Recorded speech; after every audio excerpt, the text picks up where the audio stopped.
Shalom dan salam dalam kasih Yesus Kristus Tuhan kita. Apa kabar saudara dan saudari? Doa dan harapan saya, semoga Anda dalam keadaan yang baik dan sehat. Sebentar kita akan mendengarkan perkongsian firman Tuhan. Oleh itu jangan berganjak dari screen Anda. Sila dengarkan firman Tuhan ini sehingga selesai.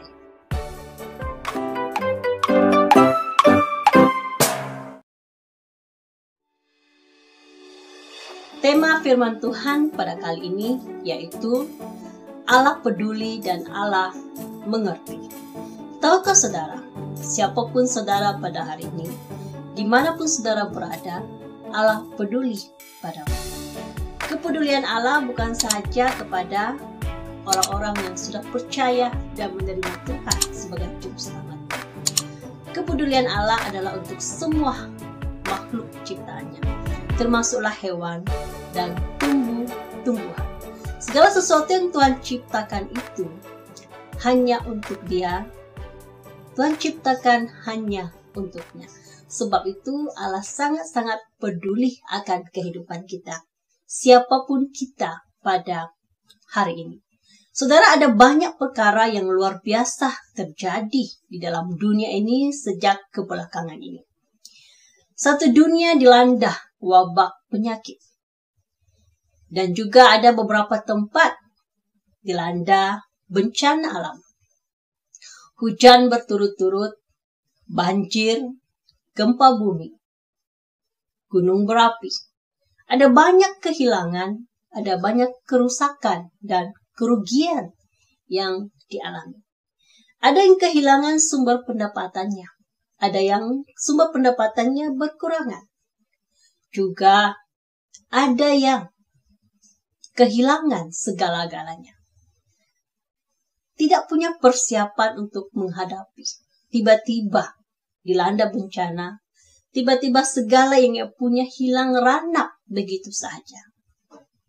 Saudara dan saudari, ketahuilah bahwa Allah melihatmu.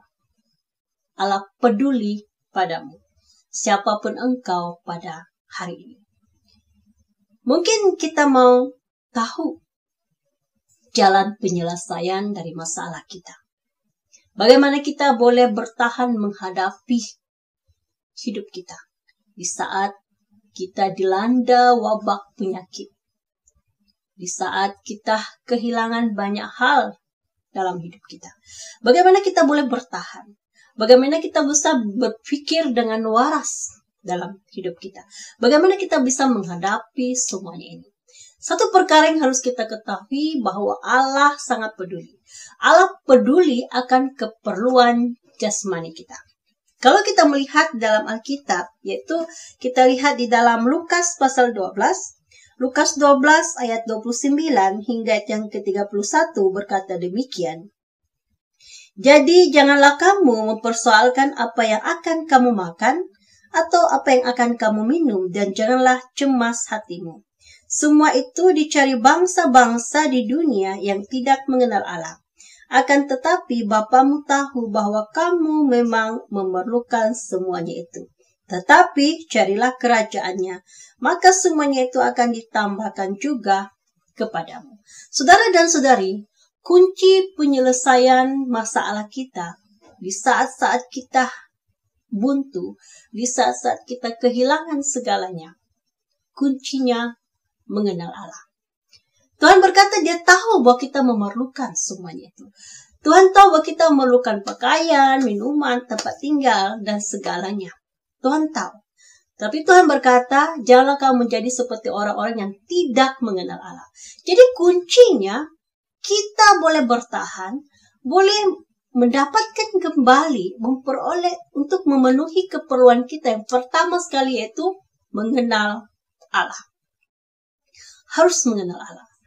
Percaya dan menerima Dia sebagai Tuhan dan Juru Selamat. Kedua, carilah kerajaan Allah. Mungkin kita berkata, saya tidak ada masa mau mencari kerajaan Allah. Saya sudah cukup susah.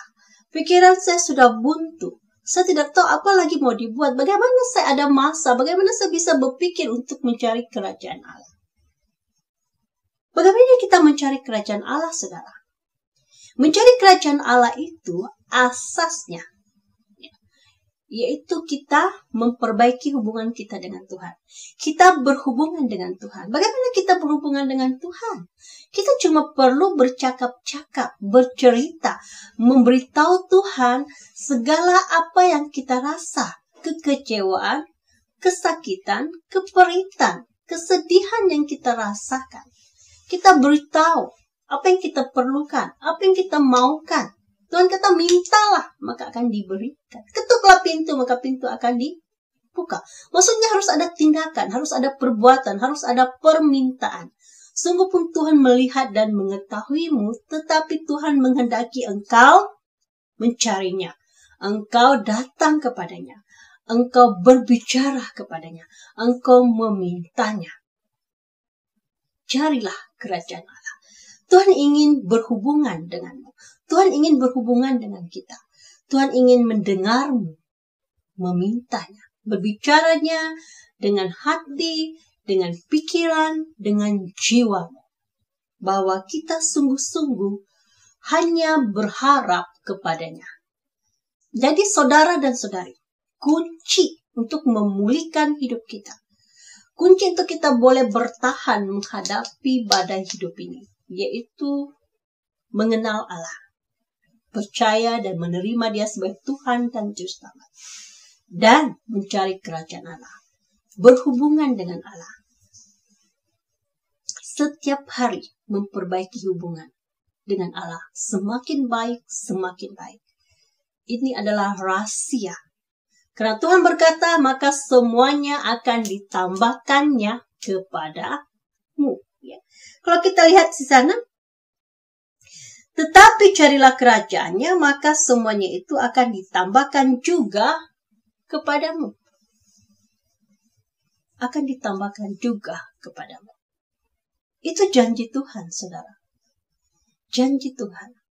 Cara Tuhan bagaimana Tuhan ingin mendapatkan kita kembali. Datang kepadanya. Karena kita adalah ciptaannya. Milik kepunyaannya. Dan harus kembali kepadanya. Harus mengenal Dia. Harus percaya kepadanya. Dialah pencipta. Dia yang berkuasa. Dia yang berdaulat dalam kehidupan kita. Dan kepedulian Tuhan juga, saudara. Tuhan peduli pada kita punya perasaan. Rasa duka. Ya, di saat kita kehilangan sesuatu. Kehilangan harta benda kita. Di saat kita ditinggalkan oleh orang yang kita sayang. Di saat orang yang kita sayang meninggal dunia. Kalau kita melihat cerita Lazarus meninggal dunia, Yesus juga datang melawat Maria dan Marta untuk menghibur mereka. Kita melihat di sini betapa Tuhan Yesus peduli akan Maria dan Marta. Sebab itu Ia datang menghibur mereka. Itu sewaktu Yesus berada di dunia. Bagaimana pada hari ini? Tuhan Yesus, walaupun secara mata kasar, Ia tidak bersama-sama dengan kita. Kita tidak bisa melihatnya dengan mata kasar. Namun keberadaan Tuhan itu lebih dekat daripada apa yang kita pikirkan. Tuhan ada di hati kita. Tuhan ada di dalam kehidupan kita. Jadi di saat kita berduka, di saat kita rasa kecewa, putus asa, ya kita ditinggalkan oleh orang yang kita sayangi. Percayalah, Tuhan ada bersama-sama dengan kita, menghiburkan kita, memberikan kita kekuatan untuk menghadapi peritnya rasa kehilangan. Karena kenyataan hidup bahwa setiap orang harus meninggalkan dunia yang fana ini. Namun sungguh pun kita tahu kenyataan ini, kita tetap tidak dapat menerimanya. Ya, saudara dan saudari, oleh sebab itu Tuhan ada untuk menghibur kita, menguatkan kita, membantu kita menghadapi saat-saat duka yang sedang kita lalui. Juga saudara, kepedulian Allah kepada kita di saat kita dilanda badai dalam hidup kita. Kalau kita melihat cerita sewaktu Tuhan Yesus bersama-sama dengan muridnya di dalam perahu, suatu mereka sedang menyeberang itu, Tuhan Yesus sedang tertidur.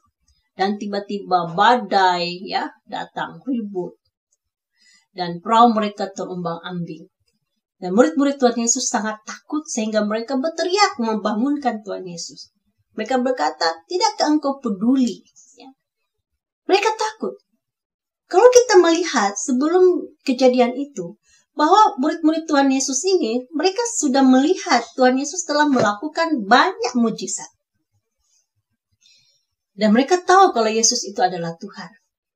Bayangkan saudara, sebenarnya mereka boleh tenang-tenang saja, walaupun badai itu melanda mereka. Karena ada Tuhan bersama-sama dengan mereka pada waktu itu.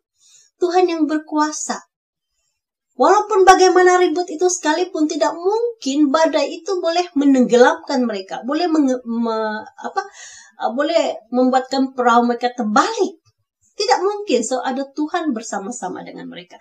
Tetapi apa yang terjadi? Murid-murid Tuhan Yesus itu ketakutan. Sehingga mereka membangunkan Tuhan Yesus dan mereka berkata, tidakkah engkau takut kita akan tenggelam? Perahu kita terbalik. Dan berapa ramai antara kita. Anak-anak Tuhan juga seperti murid-murid Tuhan Yesus. Walaupun sudah percaya dan menerima Tuhan Yesus, apabila dilanda badai, dilanda masalah dan persoalan, tetap takut. Seolah-olah Tuhan jauh daripada mereka. Seolah Tuhan tidak ada bersama-sama dengan mereka. Seolah-olah Tuhan tidak ada di pihak mereka. Ramai sekali anak-anak Tuhan walaupun sudah percaya masih takut hantu. Masih takut. Masih banyak ketakutan dalam dirinya. Banyak sekali orang-orang Kristen yang percaya kepada Tuhan masih ada banyak ketakutan.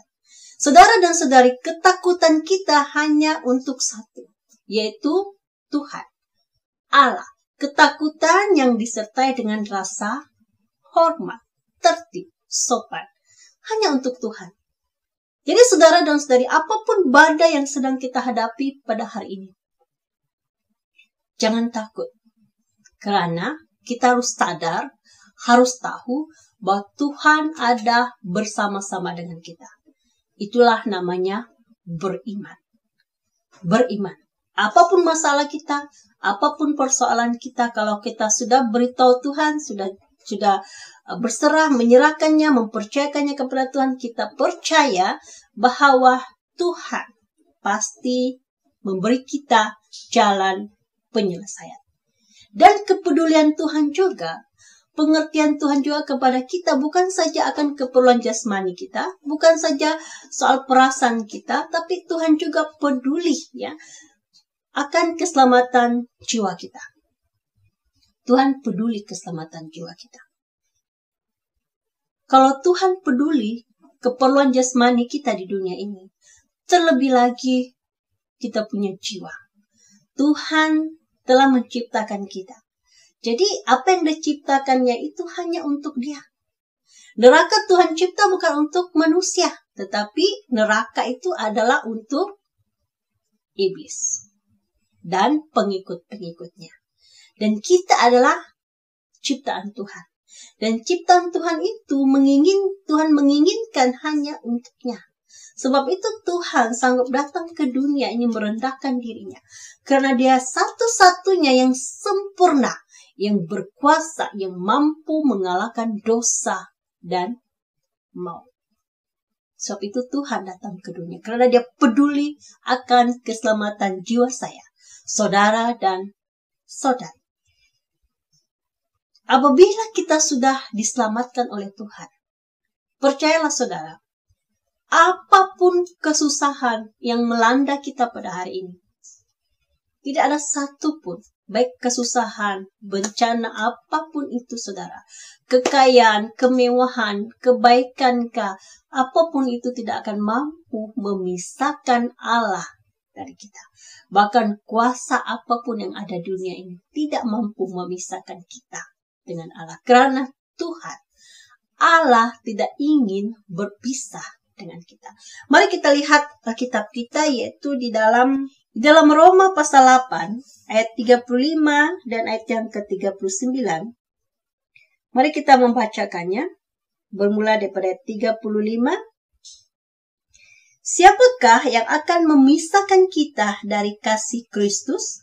penindasan atau kesesakan, atau penganiayaan, atau kelaparan, atau ketelanjangan, atau bahaya, atau pedang. Seperti ada tertulis, oleh karena engkau, kami ada dalam bahaya, maut sepanjang hari. Kami telah dianggap sebagai domba-domba sembelihan. Tetapi dalam semuanya itu kita lebih daripada orang-orang yang menang, oleh Dia yang telah mengasihi kita. Sebab aku yakin bahwa baik maut maupun hidup, baik malaikat-malaikat maupun pemerintah-pemerintah, baik yang ada sekarang maupun yang akan datang, atau kuasa-kuasa, baik yang di atas maupun yang di bawah, ataupun sesuatu makhluk lain, tidak akan dapat memisahkan kita dari kasih Allah yang ada dalam Kristus Yesus Tuhan kita. Jadi saudara dan saudari, ingatlah perkara ini. Dimanapun kita, dengan siapapun kita, apapun keadaan kita, apapun yang sedang kita alami, baik itu kesusahan maupun kesenangan, apapun kuasa yang ada di dunia ini, tidak ada satupun yang mampu memisahkan kita daripada kasih Allah. Karena Allah sangat mengasihi kita. Allah sangat-sangat peduli akan kita. Bukan saja kehidupan kita di dunia ini, Allah juga peduli akan kehidupan kita pada masa akan datang, yaitu keselamatan jiwa saya, saudara, dan saudari. Oleh itu saudara dan saudari, demikianlah perkongsian firman Tuhan. Semoga Anda diberkati. Kita bertemu lagi di lain perkongsian.